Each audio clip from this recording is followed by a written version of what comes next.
Welcome back, you guys. Daniel here with Vinovium. We are talking about our current releases, the two newest wines to the tasting menu, and really wonderful wines for the fall, kind of perfect for the mood, for the season, for the food. And we're going to talk about the Ocotillo, the Italian red blend in this wine.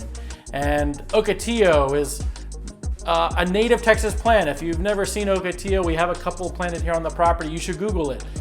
For me, it's like the Medusa of plants. It is a very spiny cactus in the spring. It pushes out really beautiful green leaves, and at the top of each little stalk, if you will, at the top of each little stalk, it pushes out a beautiful red flower. For us, it was symbolic for many things. It was wild, it was rustic, it was savory, it was intense, it had personality. And Ocotillo as a wine for us definitely embodies that. So it's always been an Italian red blend, and it's always been a wine produced in collaboration with our friends over at William Chris. And so this wine is no different. The one thing that is different about this wine, however, was that the 2021 release of this wine was actually the first year where during our member appreciation event, which we do in July/August, was the time where we did our very first member blending party. So this wine is a blend created by our members, which is incredibly exciting. You know, it's one of those experiences that a lot of wineries do. Every winery does it differently, and I think we also do it very differently as well, because our job is to inject education into really everything that we do. And so we really hone in on not only what Ocotillo is meant to be in terms of its brand and its overall style consistently year over year, this is the fifth vintage of this particular wine, but also what is the context of this wine and the world, if you will. Like, what is a super Tuscan style blend? What does that even mean? And so part of that education is talking about what it takes to not only understand the style of wine that we're after, but then the context of where that wine will fit once it's all said and done. And so it's always an Italian red blend, a kind of a Tuscan-inspired Italian red blend. And what does that really mean? What does a Tuscan-inspired red blend really mean? Ultimately, these are wines that are never going to be so full-bodied that way a Cab or a Zinfandel or a Petit Syrah can be. It is meant to be, in terms of dryness, not as fruity as those wines. So what we're talking about is a wine that is medium full-bodied and dry. Dry meaning, yes, you're gonna feel tannins. Yes, it's gonna dry your mouth out. Yes, it's really meant to kind of pair with more flavorful, intensive, juicier dishes that have a little bit of a backbone from bitter green or from tannin, whether that tannin comes from grilled char or crunchy factor. And it's also meant to be on that spectrum of earthiness. Think of dried meats, think of earth vegetables like mushrooms and squash, think of dried herbs. These are kind of that perfect wheelhouse where an Italian red blend, a super Tuscan-inspired red blend will fit. When we talk about Tuscany wines in general, the most important super Tuscans are typically Sangiovese-based wines. That's not always 100% true, but most of the time we're talking about Sangiovese-based wines. Sangiovese as a varietal is a wine that has kind of got this really pretty kind of cherry undertone to it, along with a lot of earthiness, leather and spice and everything nice. But it also tends to be a wine that has elevated acidity and elevated tannin. And therefore, those are the things that are not only going to preserve the wine, but they're also going to create pairing points and a point of interest for those wines to actually find a food mate with. And so Ocotillo, this is a wine, again, like a member blending party. We actually had three couples that kind of created this blend. We have James and Nina Sue.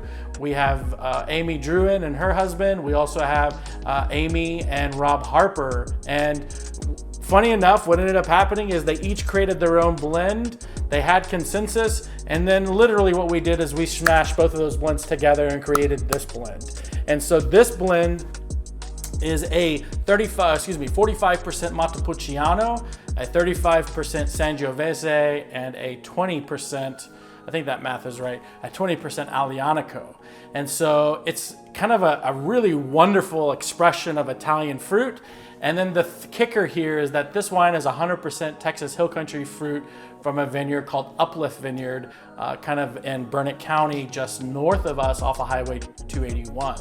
Uplift Vineyard is kind of a vineyard that has been well established. There's 51 acres planted, about a dozen different varietals. The Italian varietals seem to do very well because that soil composition is more red granite and more sandy.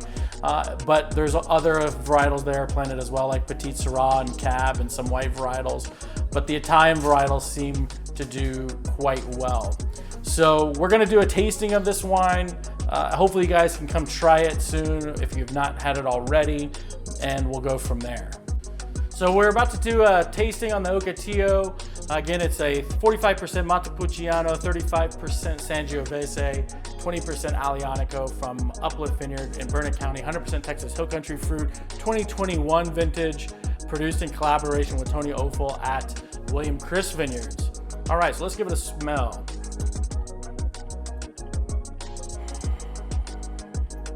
This wine came off the taps.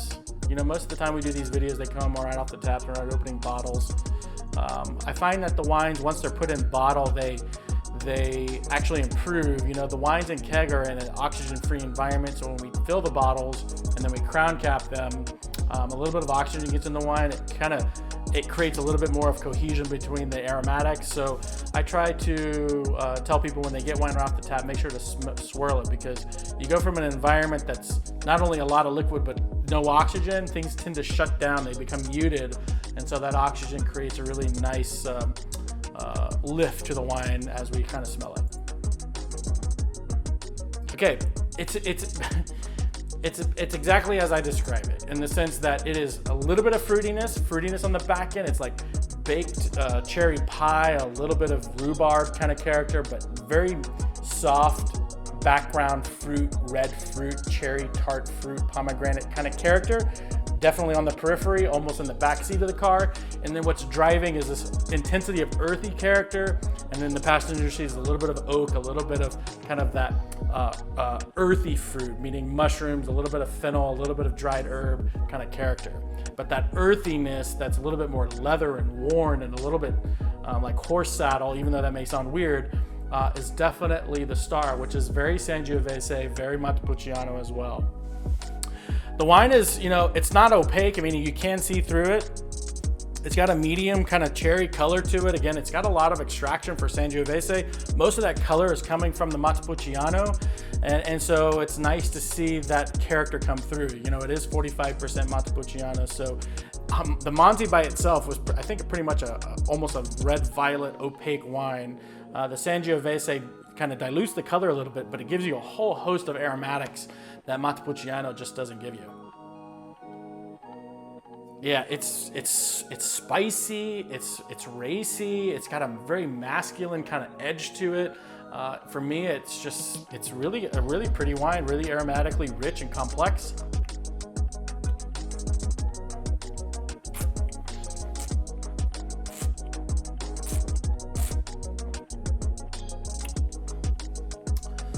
So yeah, the whole idea is medium full-bodied, medium dry, firm and noticeable tannins, elevated acidity, and a little bit of fruit.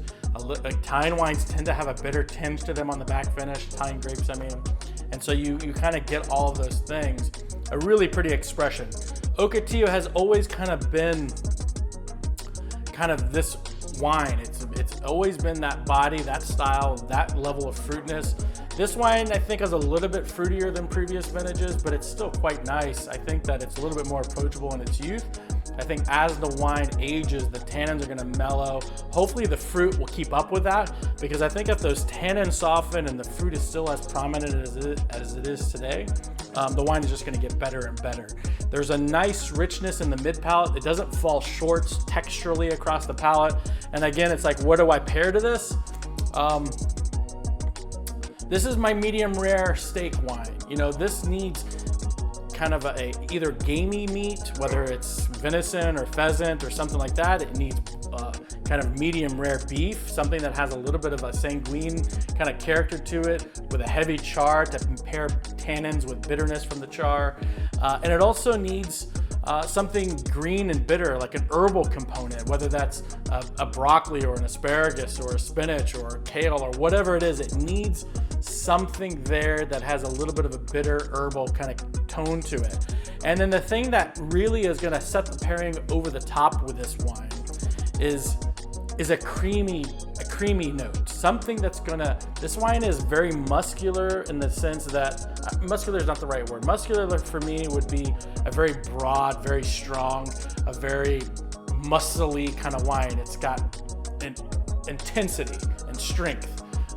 This wine has noticeable intensity, but it's not the strongest, if that's the right word. It's not the most intense wine that you've ever had. But it is lean. It's like the Bruce Lee. It's like an Italian Bruce Lee. How about that? It's got a lot of muscle for its size, and so it's lean. And I think the thing that's going to help kind of create the perfect overall pairing point for this wine is a little bit of richness from fat, whether that's from cheese, whether that's from a cream sauce, whether that's from just an overall polenta type of character. It needs a little bit of softening from that fat, and that fat is going to kind of hug all of that tannin and all that structure and create a really pleasant pairing point. Again, if you hear the dogs, I can't help the dogs. They have their own personalities. They are their own person. You know, it's just one of those things. I am in the room with the door locked, and so they are outside doing what dogs do. So very pleasant wine overall. I think Ocotillo has always been one of our more popular releases. We try to release it in September because it's the perfect time of year for this style of wine. And I think that this wine is really enjoyable today, and I think it'll continue to be enjoyable for the next year. Again, all of our wines are limited. Get them while you can. We try to hold some back, but the reality is that they go so quickly that we want them to sell out every year. We're not in the business of making wines that we have a series of library of wines. We do hold some wines back for events and for members and things like that. But if you're seeing this wine and you've never tasted this wine, come taste it. It's really quite incredible. And also all the wines, man. I feel like our wines totally compete and drink above their pay grade. I am very proud of the wines that we produce. I think the overall experience of Renovium is improving and maturing year over year. And we hope to see you guys soon. Those of you that know us and have been here and love us, share the word. We'd love to host you and your friends. We're very happy to give you some love in return for bringing some new people by. And other than that, cheers, you guys. Happy holidays, and we'll see you down the wine road.